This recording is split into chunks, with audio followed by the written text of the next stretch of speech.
नमस्कार. मी सुजाता जोड. परिक्रमामध्ये आपलं स्वागत. हिंदू धर्मामध्ये मनुष्य जन्माला आल्यापासून मरेपर्यंत 16 संस्कार त्याच्यावर केले जातात. हे 16 संस्कार वैदिक याच्यामध्ये सांगितलेले आहेत आणि अगदी जन्मापासून म्हणजे जन्म घेण्यापूर्वीपासून मूल जेव्हा गर्भात असतं तेव्हापासून ते संस्कार सुरू होतात. ते मृत्यूनंतर पण सुरूच असतात. आपल्याला माहिती आहे मृत्यूनंतरही काही गोष्टी त्याच्यात केल्या जातात. तर याच्यात मूल जन्माला आल्यानंतर पहिल्या 6 महिन्यानंतर एक खूप महत्त्वाचा संस्कार जो अन्नाशी निगडित आहे तो केला जातो. तो म्हणजे अन्नप्राशन विधी. आता कुठलाही संस्कार किंवा विधी म्हटला की त्यासाठी मूर्त पाळणं आणि शास्त्रोक्त पद्धती खूप असतात. ते सगळं करावं लागतं. त्या बाळाला 6-7 महिन्याचा होईपर्यंत ते बाळ दुधावर असतं. आईचं दूध आणि गाईचं दूध त्याच्यावर ते वाढत असतं. पण ज्यावेळी ते साधारण मोठं होतं आणि त्याची भूक वाढते त्यावेळी त्याला घट्ट अन्न थोडंसं, आता आपण बघतो की डब्यांमधलं वगैरे असं मुलांना करून पाचतात ते, पण त्यावेळी तसं नव्हतं पूर्वी. त्यासाठी अन्नप्राशन विधी नावाचा एक विधी होता. आता आपण अगदी साध्या सोप्या भाषेत त्याला उष्टावण म्हणतो. आणि तो विधी म्हणजे असा असतो की खीर करायची असते. त्या खिरीचा देवाला नैवेद्य दाखवायचा आणि ती खीर बाळाला पहिल्यांदा पाजायची असते. प्राशन खाद्य नाही म्हटले, त्यामुळे ते अन्न त्याला आपण द्यायचं आणि त्याच्या घट्ट अन्नाला त्याची ओळख करून द्यायची त्याला खाद्यपदार्थांच्या चवीची. ती सुरुवात गोडाने होते, खिरीने होते. कारण गोड पदार्थ माणसं अगदी आवडीने खातात. बाळ असेल, मोठी माणसं असतील, सगळ्यांना गोड आवडतं. फार कमी लोकांना गोड नाही आवडत, पण सुरुवातीने ही गोडाने होते. तर ती खीर त्याला द्यायची. त्यानंतर मग हळूहळू त्याला घट्ट अन्न द्यायला लागायचं. खीर एकदा दिल्यानंतर दुधापासून तो थोडासा लांब गेला. दूध तर असतंच, पण त्याच्याच बरोबर थोडेसे खाद्यपदार्थांची ओळख, चवींची ओळख, रंगांची ओळख ही आता हळूहळू त्याला सुरुवात होते. खास करून चवींची ओळख. मग काय होतं की पूर्वी असं करत असत की खीर देऊन झाल्यानंतर दुसऱ्या दिवसापासून त्याला सरळ भाताची पेज काढायची. आता पेज काढायची अनेक लोकांना माहिती आहे की पेज आपण काढत असो पूर्वी. की आता काढणं बंद झालं कारण आपण भात कुकरमध्ये करतो. पण भात उकळत ठेवायचा. साधारण बोटचेपे तांदूळ झाले की ते पाणी जे असतं उकळतं ते काढून घ्यायचं. ती पेज असते. नंतर मग लागेल तेवढं पाणी घालून भात मंद गॅसवर शिजवायचं. तर ती पेज काढलेली असते. त्याच्यामध्ये थोडं मीठ घालायचं, थोडं तूप घालायचं आणि जरा बाळ मोठं झालं की त्याच्यावर थोडी मिरपूड घालायची. असं करून त्याला एक चव द्यायची आणि त्या चवीचं ती पेज त्या मुलाला भाजायची. त्यानंतर मग मुगाचं म्हणजे वरणाचं पाणी म्हणतो आपण त्याला, डाळीचं पाणी. तो वरण शिजत असताना सगळे मसाले घालायचे अगोदर सुरुवातीला. नुसतं मीठ घालून ते पाणी द्यायचं. मग हळूहळू त्याला मसाल्यांची चव त्याला कळेल असं थोडं थोडं त्याला द्यायला लागायचं. तोपर्यंत मूल थोडं मोठं होतं आणि ते त्याला दात पण यायला लागतात. किती पद्धतशीर विचार केला गेला होता बघा अन्नाच्या वाढी, मुलांच्या वाढीचा. तर त्याला दात यायला लागतात आणि हिरड्या असे शिवशिवत असतात त्याच्या. त्यामुळे मग पूर्वीच्या बायका काय करायच्या की त्याच्या हातात एखादा साधारण चौकोनीशी भोपळ्याची फोड, लाल भोपळा किंवा एखादी गाजराचा तुकडा असं त्याच्या हातात देऊन ठेवायचं. मग तो ते चावत बसतो हिरड्याने. चावता येत नाही त्याला, हिरड्याने तो चावतो आणि आपण त्याला मारे धुवून वगैरे देतो. पण पूर्वी जमिनी होत्या तर त्याचं ते लाळ लागलेली सगळी ते जमिनीवर पडायचं. मग ते उचलायचं, परत तोंडात घालायचं, प्रयत्न करायचा. असं ते सगळं त्याचं चालायचं आणि त्या मळलेला तुकडा थोड्या वेळाने मग जायचा पुढे. तर अशा प्रकारे त्याच्या हिरड्यांना प्रॅक्टिस देणं, घट्ट करणं त्या हिरड्या. त्यासाठी बहुतेक हे असावं असं मला दिसतंय. त्यानंतर मग मूल बसायला लागल्यानंतर आपल्याजवळ म्हणजे मुलाला आई बनवत असते, पण त्याला स्वतः ज्यावेळी त्याला कळायला लागतं त्यावेळी बसायला लागल्यानंतर मग काय होतं की थोडे दात आलेले असतात. मग लाह्या, खास करून तांदूळाच्या लाह्या निवडलेल्या, ज्वारीच्या लाह्या, अशा कुरमुरे असं त्याच्या पुढे ताटलीत ठेवायचं. आपण ठेवताना ते ताटलीत ठेवतो, पण ते मूल लगेच ती ताटली उचली करतं आणि खाली पाडतं. ते त्याचं कारण त्याला ताटलीतनं घेता येत नाही.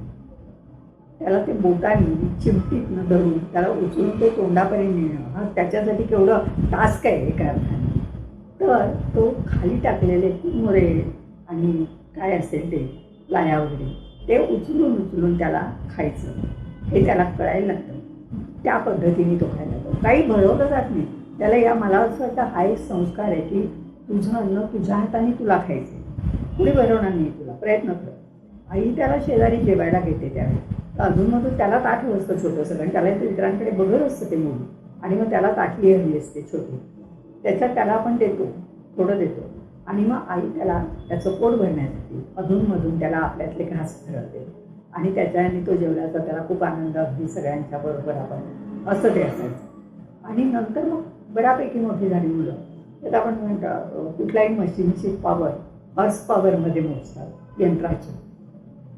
हॉर्स घोड्यांचं खाणं चणे आहे आणि पूर्वीचे लोक चणे दाणे घरामध्ये आणून भरपूर ठेवायचे आणि ते मुलांना दिसतील असे ठेवायचे, म्हणजे समोर ते डबे असे समोर टेबलावर माहीत असायचं त्याला आणि त्याच्यातनं त्यांनी ते घेऊन खाल्ले पाहिजे, कारण त्याच्यामध्ये भरपूर ताकद आहे. घोड्यांचं खाणं चणे आहे बघा तुम्ही विचार करा. तर ते मुलांना चणे दाणे हे अत्यंत बायकांना आवडायचं मुलांना द्यायला, आणून ठेवलेले असायचे. तर हे एक त्यांचं खाणं असायचं. म्हणजे आता ती मुलं त्या 5-1 वर्ष वगैरे झालेले असतात, दात आलेले असतात. तर अशा प्रकारे मुलांना आता याच्यामध्ये काय काय होतं, एक तर त्या मुलांचं खाली बघायचं, डोळ्यांची नजर त्या याच्यावर ठेवायची. समजा लाह्यांचा पण विचारतो तर ते चिमटी घ्यायची, त्या बोटाने ते पकडायचं, ते 50 वेळा पडणार, तो दाणा उचलायचा, उचलून तो तोंडापर्यंत न्यायचा. आता आपण बघा मोटर स्किल्स असा एक शब्द वापरला जातो की मेंदू आणि हाताची बोटं आणि सगळ्यांचं ते एक मेळ साधणं. तर हे सगळं त्याला या एकंदर त्याच्या आहार पद्धतीतून सुद्धा हा एक संस्कार त्याच्यात होतो की आपल्या समोर आलेलं अन्न आपण कसं खायचं, आलेला पदार्थ आपण कसा खाणार. मग याच्यातनं हळूहळू पुढे त्याला रंगांची ओळख होते, मग चवींची तर त्याला ओळख होत असते, आपण आई त्याला भरत असते अजूनमध्ये. आणि अशा प्रकारे मुलाला अन्नाची जर गोडी लागली, आता कसं असतं की तुम्हीच त्याला सतत बाहेरचं देत राहिला, डब्यातलं दिलं आणि त्याला चमच्याने भरवत राहिला, मग तो त्याच्या हाताने कधी जेवणार, त्याला कधी कसं खाता येईल का, त्याला येईल उशीर येईल खूप. पण हा जो लहानपणापासूनचा जो आहे बोटांच्या हालचाली होतात त्याच्या, कधी कधी डाव्या हाताने खातो, कधी उजव्या हाताने खातो, असं ते त्या मुलाला ते पण तो संस्कार त्याच्यावर होतो. आणि असं पुढे जाता त्याला सगळं घरात पानात पडेल ते खायचं, खायचं सवय लागते. आईच्या पानात आहे ते मुलगं खायला लागतं आणि मग हळूहळू त्याला सगळं आवडतं. त्यातही आवड असते. आता कडू कारलं काय पटकन मुलं खाणं शक्यच नाही, पण ती असते तिथे, ती चव त्या असते, त्याला दिलेलं चव तोंड वेडवाकडे करणार, आंबट पदार्थ असला तरी तोंड वेडवाकडे आंबट लागते वगैरे, असं त्या सगळ्या चवींची पण त्या मुलाला ओळख होते. सगळं खातात. त्यावेळी लहान मुलांना सगळं देण्याची पद्धत होती. सगळे पदार्थ त्यांना द्यायचे, काही द्यायचं नाही. बोरं, आंबट बोरं द्यायची त्याला, थोडी मोठी झालं किंवा बी काढून टाकता आली पाहिजे, तर तरी अशा अडकेल ना त्यांची. त्यामुळे जरा जशी ती मोठमोठी होत जाते तसा त्याला थोडा कठीण खायला द्यायचं. आणि साधारण 8व्या वर्षापर्यंत आई खूप सगळ्या जवळपास सगळं जेवणाची त्याला ओळख झालेली असते, आई करते. पण एक मोठा त्यानंतर मुलगीचा उपनयन संस्कार जो असतो त्यावेळी मातृभोजन हा एक त्यात विधी असतो. त्या दिवशी आई आणि मुलगा ते जेवतात, त्या आई मांडीवर ठेवून मुलाला घास भरवते आणि ते त्याच्या आयुष्यातलं आईने भरवलेलं शेवटचं जेवण असतं. आता त्यांनी आईचं गोष्ट जेवायचं नाही, आता तो मोठा झाला. ते इथपर्यंत जे मुलांचं आहे. तर मला असं वाटतं की हे जे आता आपण मागे पडलं आहे, सगळं उष्टावण करतो आपण, अनेक लोकांच्या घरी तो उष्टावणा प्रकार होतो, अन्नप्राशन विधी होतो, पण त्यानंतर आपण ह्यातलं काहीच करत नाही, कारण आता लाह्या वगैरे मागे पडले. आता ते काही मोठमोठं मिळतं, मग मोठ्या बाऊलमध्ये ते घालतात, त्याच्यावर दूध घालतात. आता दूध हे खरं म्हणजे पूर्णान्न नाही, आपण त्याला दूध पूर्णान्न आहे शाळेत शिकलोय आपण, पण तरीसुद्धा दुधामध्ये कसं आता टॉनिक घालायचं आहे, दुधामध्ये सत्य कशाला पदार्थ पाहिजे मॅन्युफॅक्चरर्स न पाहिजे, आपल्याला पाहिजे. तर अशा प्रकारे हे जे खाद्यपदार्थ आहेत वेगवेगळे, ते मुलांना जर आपण देत राहिलो तर जसं आपण बोलतो की आहारातले बदल, ते हे झालेले बदल ते हळूहळू मागे सारण्यासाठी त्यांना या पदार्थाची गोडी लागावी. खूप मोठी झाली की त्यांना ती गोडी लागणार नाही, तोपर्यंत त्यांना इतर शिव्या काय त्याला म्हणतात ते नूडल्स आणि अमकतमक त्याची गोडी त्याला लागून गेलेली असते. पण खूप लहानची मुलं आता आहेत 3, 4, 5 वर्षाची, त्यांना हळूहळू गोडी लावायला काहीच हरकत नाही. असला पदार्थ दिला पाहिजे त्यांना. शाळेचा जो चिंचा मिळतात त्या त्यांना दिल्या पाहिजे. आवळे बोरं सगळं त्यांना दिलं पाहिजे. ती खा पाहिजे तेवढं खा. खोकला होईल हल्ली तर आया देत नाही, खोकला होईल म्हणतात. खाऊ दे ना, सी विटॅमिन आवळ्यामध्ये होतो. डोंगरी आवळा तर इतका ताकदवान आहे, ताकदवान करतो तुम्हाला. पण ते नाही आता कोण फास्ट होते. मिठामध्ये आवळे घालून ठेवायचे असायचे पूर्वी. आता ते काही नाही. मुलं अगदी बरणीच्या मीठ खारवलेले आवळे, खारवलेले आंबे बाहेर कैऱ्या मिळतात छोट्या छोट्या, मिळत म्हणजे पडतात त्या मिठाच्या पाण्यात त्या घालून ठेवायच्या. मग आम्ही आमच्या काळातली मुलं सगळे आपापल्या घरातनं त्या कैऱ्या आणायची, कधीला तिखट मीठ लावून खाणे. हे सगळे पदार्थ जे मुलांना होते त्यांच्या शारीरिक वाढीसाठी उपयुक्त होते. त्यांच्या चवींची डेव्हलपमेंट आपण म्हणतो की वेगवेगळ्या चवींची माहिती होणे, त्यांना वेगवेगळे विटॅमिन्स मिळणे आणि एकंदर आपले जे पदार्थ आहेत किंवा आपलं जे आहे ते मुलांना देत राहणे. मग त्यांना वरण भात भाजी पोळी हे सगळं आवडतं. नाहीतर मग त्यांना हे नको असतं. मग काय आहे जेवायला? दुधीची भाजी की मी तो म्हणतो नाही मी बटर चिकन मागवतो. का? दुधीची भाजी वाईट आहे? दुधीचा हलवा केला की खाणार, दुधीचे पराठे केले की खाणार. तर मला असं वाटतं की आपण सुद्धा हळूहळू आयांचं, घरातल्या लोकांचं आहे, फक्त आईच नाही, आपल्या सगळ्यांचं काम आहे की हा चवी त्यांना हळूहळू एकदम नाही होणार, हळूहळू ते त्यांना आपण देऊया आणि त्यांना आपल्या जीवनात आपल्याबरोबर जुन्या याच्या आहार पद्धतीला सामावून घेऊया. कारण ती जास्त जवळ ती नैसर्गिक आहे, भाजलेल्या आहे, त्याच्यामध्ये काही नाही, बाहेरचे पदार्थ नाही, तेल नाही, काही नाही, काही नाही. त्या नुसत्या हे त्या तुम्ही दुधात घालून दिल्या तरी सांगतील, ते काहीतरी दुधात घालून देता पौष्टिक म्हणून. त्याच्याऐवजी लाह्यांचं पीठ करून द्या त्यांना, लाह्यांचे लाडू करून द्या त्यांना पिठाचे. खूप गोष्टी केल्या जातात. आता मी इथे थोडंसं काही जे मला बोलावंसं वाटतं ते मी बोलले. तुमच्याकडे पुन्हा एकदा बोलले, अजून 1-2दा बोलावंसं वाटेल मला.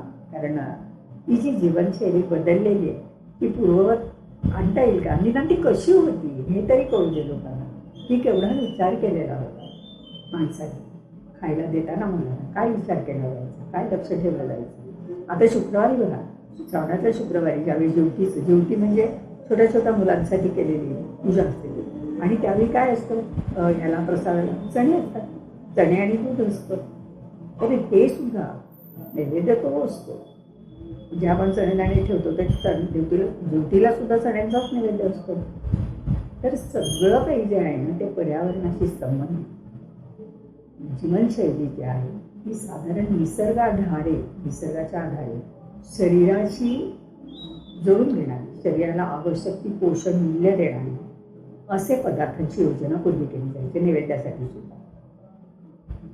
हा एकदा स्वतःच आपण विचार करूया की आपण काय खातो. प्रत्येक बाईने किंवा आता 50शीत असलेल्या बायका 40शीत असतील त्यांनी विचार करा की आपल्या लहानपणी काय खायला मिळायचं, खाऊ म्हणून काय द्यायचं, वडापाव द्यायचे का घरी आपण काही शेव वगैरे आणून भेळ करायचो, बघितलं पाहिजे ना. आज बाजारात मिळतं म्हणून वाटेल त्या गोष्टी आपण त्यांना प्रोत्साहन नाही देता कामा. मला वाटलं ते मी बोलते आणि मला असं वाटतं की मी निराश नाही कधी होत. म्हणजे ऐकतील, ज्यांना ऐकायचं ते ऐकतील, आवडलं तर घेतील, निदान म्हणतील मनात की अरे बाबा खरंच की आपण हे खाल्लेलं आहे, एवढं म्हटलं तरी खूप झालं. तर आता मी इथे थांबते. पुढल्या वेळी पुन्हा एकदा भेटूया. धन्यवाद.